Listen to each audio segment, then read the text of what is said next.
नमस्कार,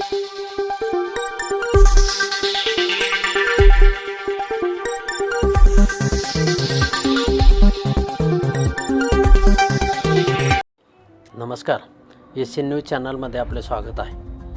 बागलाण तालुक्यातील पिंगळवाडा येथे रवींद्र जिभाऊ भांबरे यांच्या गट क्रमांक 385 या मालकीच्या शेतामध्ये जवळच असलेल्या विहिरीजवळ मृत बिबट्या आढळला होता।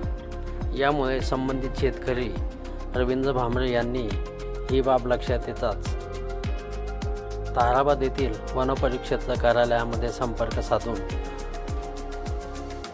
मृत बिबट्या संदर्भात माहिती दिली। वनपरिक्षेत्र कार्यालयाच्या कर्मचाऱ्यांनी तातडीने घटनास्थळी भेट देत मृत मादीची पाहणी केली आणि या ठिकाणी पशुवैद्यकीय अधिकाऱ्यांनी शवविच्छेदन करून पंचनामा अहवाल तसेच बिबट्याचे मृत काही अवयव प्रयोगशाळेकडे पाठवले। प्रयोगशाळेतून जो अहवाल येईल त्यानंतरच बिबट्याच्या मृत्यूचे कारण स्पष्ट होईल।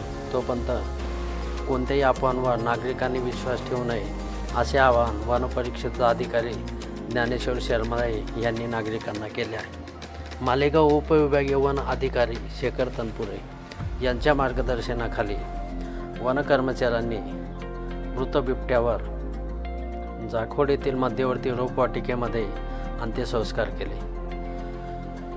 वन विभागाशी संपर्क साधला असता त्या संदर्भात प्राथमिक माहिती देण्यात आली। प्रयोगशाळेतून अहवाल आल्यानंतरच बिबट्याच्या मृत्यूचे खरे कारण घोषित करण्यात येईल। अधिकचा तपास वनपरिक्षेत्र अधिकारी ज्ञानेश्वर शर्माळे, वनपाल तुषार देसाई, दत्तात्रय देवकाते, संदीप गायकवाड, निलेश कोळी हे करत आहेत। पिंगळवाडेसह परिसरामध्ये गेल्या काही दिवसांपासून बिबट्यांची संख्या वाढते आहे। तसेच शेतकऱ्यांच्या पशुधनावर सुद्धा बिबट्या हल्ला करत असल्याने शेतकऱ्यांचे आर्थिक नुकसान होत आहे। लोकवस्तीच्या अगदी जवळ मृत बिबट्या आढळल्याने नागरिकांमध्ये भीतीचे वातावरण आहे। याबाबत वन विभागाने तत्परता दाखवून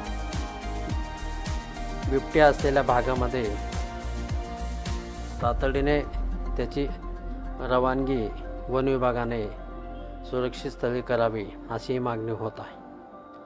वन विभागानेही नागरिकांना कुठल्याही अफवांवर विश्वास न ठेवता वन विभागाकडून वेळोवेळी आलेल्या सूचनांचे पालन करावे असेही आवाहन करण्यात आले आहे। एस न्यूजसाठी प्रतिनिधी अरुण कुमार भांबरे, ताराबाद।